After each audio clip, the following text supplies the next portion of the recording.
So, in our round one, we have Michael Norman versus Jamie Anderson. Michael, of course, Yes. longtime player in the Yes. Atlanta area. And, of course, every time he's on stream, we say it, he is a Wayland master. Yes, that is his bread and butter. He's the Wayland guy. And I think he really appreciates trying new stuff in Wayland, and there's nothing hotter and newer than SSO. Oh, wow, yeah, that's going to be great. Yep. So for those who have not played against SSO, it's a pretty potent ID. It looks a little innocent, right? It just says when your turn ends, choose a piece of ice with no advancement tokens. If you do, place one advancement token on a piece of ice for each agenda point on all face-up agendas.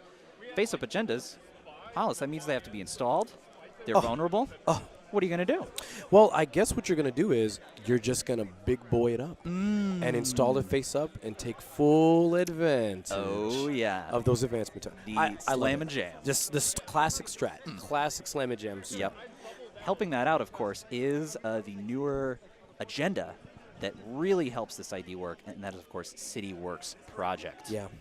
We expect to see that in full force today. Such a hard agenda to steal, right? It is taxing, even if you have a film critic, to get in there, steal it. Right. And if you don't, gosh, you got to take 2 mate damage plus 1 for each advancement token on it. Isn't that sick? Isn't that sick? I mean, basically, in some cases, you straight up set up, you die or you leave it. Jamie on the other side there, they've got their Quetzal deck, which I have heard a little bit about this, and it is a fascinating build, doing some amazingly interesting things. We're going to see it in action today. Looks like we've got an install hedge fund. Classic. Classic. It's a classic start, guys. So it's happy classic. to see it. And just like we were talking about, City Works in hand for Michael, ready to rock and roll with his ID ability. Nice. Inject coming out of Max. That's a flavor win. We know he's going to hit everything here. He's going to look. Oh, okay. Now there you go. So we see what's going down here. Some knifed action, some money. Actually, interesting to note, Quetzal versus any Wayland deck, really. I think it's going to be pretty potent, right? I would agree. A lot of Wayland's good stuff is these good barriers, and a lot of them. So we'll see how much that impacts things like asteroid belts or ice walls. It feels like he's definitely going to help this matchup having Quetzal in his in his play area as opposed to any other Anarch. Of course. All right, that was a Masvingo there in the over the remote, and of course, City Works. Well, there it is. So Michael was basically setting it up immediately. He's saying, "Hey, do you want to come challenge this right now? Because I'm going to start advancing, and you might suffer some damage here." Oh yeah. I think Jamie is going to leave it alone. For this turn, so. only on 7 credits. It'd be really taxing. Although, in hand, Jamie has a Lamb. Oh, boy. So Lamb is going to be an extremely powerful tool in this matchup. Yeah. It is the Fractor of Shaper, and it allows you to make anything a barrier for 2 credits. Yeah. Very relevant. And break any number of barrier subroutines for a mere 2 credits. Isn't that great? So Isn't that great? Masvingo shows up. Masvingo says, "Hey, I have 4 in the run subs." And Lamb says, "Cool, bro. That's nice. Don't care. Just gonna break that for 2." So we'll see if that, if and when that gets down. I wonder though if Jamie has to be careful of things like hard-hitting news. Right. Well, I feel like if you're Jamie right now, I mean, because Michael just advanced that twice, right? So at this point now, he would suffer so much initial damage to his hand. I think Jamie's going to say, I have to let you just take this. Oh, particularly because so. he has one of his key breakers in hand. You Yeah. can't lose it right No, now. he can't. Oh, okay. Well, all right, maybe you have a second one. There you go. So what Michael is doing right now, you see he's getting the 3 advancement tokens on unadvanced ice per turn. Yes.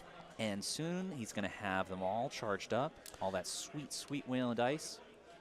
Oh. Yeah. Oh, okay. Maybe Jamie has decided it's worth it. Let's find out. Looks like we're going in. Maybe. So, Lamb on the board there. And what I love about Lamb as a breaker is that it's almost like an AI in that any one piece of ice that you want to brute force your way through, you can.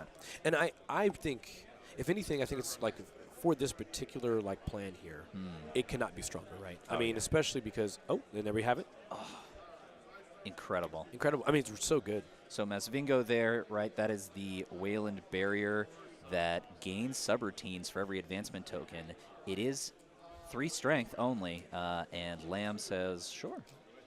Easy 4 credits. Isn't that sad? You, No you problem. put all that energy. Yeah. You know, that being said, even though you might be able to get through it easily enough, I think Michael's got a longer game plan. Yeah, I would agree with that. With all of these advancements, not only does he have supercharged dice, he's got mass commercialization. And we see the Orion. Ooh, Orion. The Orion. Is it Orion? I think it's Orion. I believe right? so, yeah. Very powerful piece of ice. Is going to tax even Lamb. And typically out of these SSO decks, you expect to see some kind of Red Planet Couriers tech, which could be a really sweet way to fast advance 3-pointers. Oh man, that would be.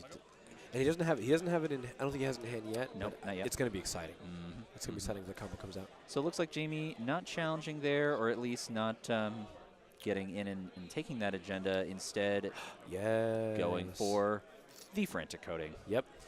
So fun fact, saw Jamie on Jinteki the other night playing this deck, did a frantic coding, and found 0 installable cards. Really? Kind of a big whiff. Fortunately, though, they've found some programs here, looking at the top 10 cards, looking for a program, and lowering its cost by 5. That's pretty good. Mm-hmm, That's pretty good. The rest go in very, the bin. Very volatile. Yep. But, I mean, you know, when you need it, right? Oh, and wow, what a smashing. So, Pun Jamie intended. has assembled the core combo of the throwing knives deck. So, of course, Morningstar there can break any number of subroutines for a single credit. Wow. And is 5 strength. Yeah. I So- mean, that's so good. So, Hollis, you know what I'm thinking. Uh-oh. You run into a piece of ice. Lamb says, hey, 2 credits, it's now a barrier. Morningstar says, cool, bro. I break all your subs. That's nice. It is nice. Yeah, that's nice. Hey, Jamie. Nice. Nice. This is the deck in action. Super cool. Oh, It's yeah. got knifed all over the place. Lots of cool options. Just a quick hostile out there from Michael.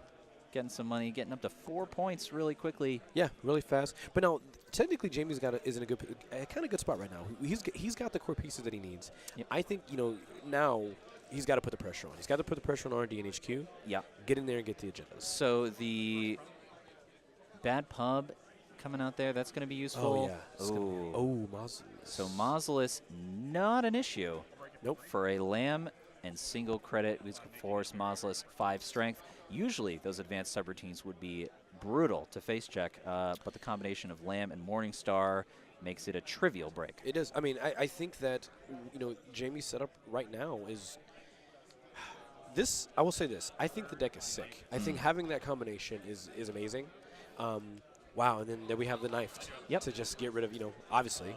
Jamie just says, let's just get rid of it now because a lot of things like mass commercialization and Red Plant Couriers offline without those stored advancement tokens. This is really not ideal for Michael. It's not. So you know, looking at Michael's hand, if you're Michael right now, I see the IPO. He doesn't have an agenda. If you're Michael, do you just go like install credit IPO? I think you just turtle up a bit on R&D possibly. So the question is, what's more vulnerable right now? A central server like R&D, or to try and go for the remote play? Right. Now, with Jamie on 6 credits, Bad Pub, I just don't know if a remote server is secure enough to try and push out the final 3 points. Yeah, I really feel like maybe protecting the central here is the right idea. Oh, but hold on. We can see Jamie has, you know, the free credit coming in with Cyberfeeder. Wow. So it's just getting, you know, as Jamie continues to build the setup, every run is just going to get more and more efficient. He's able to just crank out run after run that's costing very little. What a classic. Yeah. Man, throwback, right? Throwback for real. So this is going to give Jamie the ability to really just power through for 1 run a turn at exceptionally low cost. Right. And we've seen the Maker's Eyes. Yep. So we know that anytime Jamie wants to, he can just, you know, take a look at, you know, the next few cards in R&D. I think if you're Jamie on the next turn, maybe you credit up and you do it. Maybe you just hit, you know, just sort of start to Maker's force Eye. Michael to spend some credits and going into the manual advancement of a piece of ice, not necessarily where you want to be. No. So Jamie content with just putting down another cyber feeder and saying, I'm going to have money. Go ahead. Sometimes that's all you need. You know, sometimes you just need more feeders. Mm-hmm. Call it an investment. Mausolus on, or excuse me, Hordem on R&D. Very good. This is that part in chess where everyone's trying to basically attack the one single square. Yep. So they're both just. I mean, Jamie's continuing to build his rig. Michael's continuing just to make sure he shores up R&D HQ so he can later build the remote. He's safe until then, or is trying to be. Right. So Michael's game plan may be to try and stack multiple non-barriers. Yeah. That might help out, but a hippo come in. This is our first hippo of the day. Of course, a brand new piece of hardware for Anarch that allows you to break all the subs and on the outermost piece of ice, and once you do, remove hippo from the game to trash that piece of ice. That's so, that's for what Jamie's doing also, that's great. Yeah. Right? He's going to keep the number of ice on those servers down and then just continue to get in for an incredibly inexpensive cost. This is some consistent, excellent pressure coming out of Jamie's deck. We were just talking about trying to stack non-barriers, but if you keep tearing them down, Jamie's capacity to turn them into barriers stays consistent. Right. And it's just a really solid pressure on Michael's game plan. And I can't, if I'm Michael right now, like you said, trying to stack multiple non-barriers, I think, he's got to be he's definitely feeling the pressure right now where he's, and he pulls it. The big snag. Wow. Out of HQ there. Wow. Now, And then Michael draws into another. Yep. Now, important here, we have to take a look, wonder how many points are in Jamie's hand there, because, of course, stealing Hollywood Renovation could be a little dangerous if Michael is able to pull out the punitive counter-strike. That would be disgusting.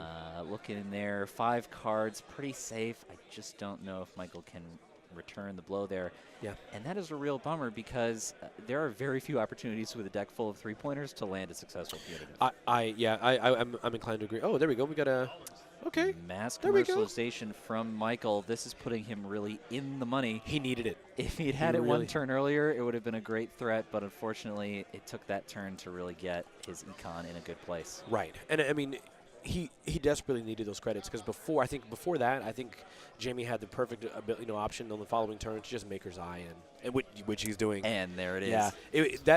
That commercialization was so necessary to make sure that Michael could actually, mount up a defense a little bit here.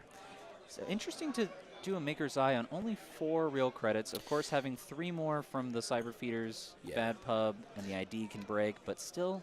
I think Jamie's feeling really, it is risky. I think he's just feeling confident, with knowing, because of the Cyber Feeders and the Morningstar. So Hippo there, gonna do that. Doing its work. And that Whoredom is out of here. Michael deciding whether to res. Is he going to do it? Oh, jacked out. Really? There you go. So this was sort of what we were talking about. If you've got multiple non-barriers stacked, Jamie can only deal with them one at a time. Right. Trash one, then go back in. It's just a war of attrition at this point between the players. So at this state of the game, who do you feel has the advantage? I think right now, I think Jamie does. But I feel like if he doesn't start getting more credit, and there we have him, I was going to say, if he doesn't start having more credits, I feel like it is going to be more likely the game is going to slip away. While the Cyber Feeders are providing him with the credits per turn, I think that as Michael continues to build, a large remote server, it's going to make it very difficult for Jamie to actually be able to challenge it. Oh, and the Maker's Eye coming back in. Yeah. Will this be enough? You got to go. I mean, I'm with Jamie on this. I think you got to keep forcing Michael to spend money. Yes. Because if he gets that remote up, it could be, it could end the game, especially with him being at 4. 1-5-3 is all it takes. And there is another Whoredom. Fantastic win card. And the break from Jamie. They're going to continue and see nothing. And, okay. Ooh. Oh, no, here we go. Okay, wow. All right. We got us a game. Hollywood Renovation. We got us a game. Can Michael retort? Now, it's not over yet. Yep. I mean, to be honest, we're both at the spot where either players, the next agenda would probably win the game. Right. Or it does win the game for either of them, I think. Michael wants to try his best to quickly get this, this remote server built, slam it and jam it. He's got to be able to make it happen. Here's the thing, though. I just don't know if a remote is going to be feasible at this point. Yeah. Jamie has enough threats that they can really get their way into most any servers with this combination. And look, Jamie just says, "I'm doubling down." Yep, gotta go now. I might as well make sure I got it. And this totally makes sense to me. Oh yeah. Really, Michael's only threat left. There it is, right there. Fast advance, and there it is.